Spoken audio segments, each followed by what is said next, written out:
നിങ്ങൾ എന്ത് പണിയാന്ന് കാണിച്ചേ? ഇല്ല, കാറ്ററിങ്ങിന് പോയിട്ട് എന്ത് പണിയാ കാണിച്ചേ? നിങ്ങൾ എല്ലാം പറയട്ടെ. ഇല്ല ഇല്ല ഇല്ല ഇല്ല, നിങ്ങൾ പറയട്ടെ പറയട്ടെ. നിങ്ങൾ ഓടിക്കളിക്കില്ല, പറയട്ടെ. ഇങ്ങോട്ട് വാ, നിങ്ങൾ പറയട്ടില്ലേ? നിങ്ങളിങ്ങോട്ട് ഓഫാക്കിനി വാ, പറയട്ടെ. നിങ്ങൾ എന്ത് പണിയാ നിങ്ങളിന്ന് കാണിച്ചേ? നിങ്ങളിങ്ങോട്ട് വാ. Happy birthday. എന്നാലും നിങ്ങളിങ്ങനെ ഓടിക്കളിച്ചിന്. ഒരു മിനിറ്റ്.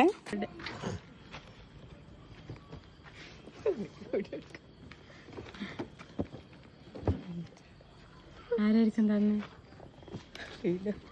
ആശാനിധി എന്നാ പറയാനല്ലേ? പറ. ശരി, നിങ്ങളെന്നാ വിളിക്കണേ ഒന്ന്.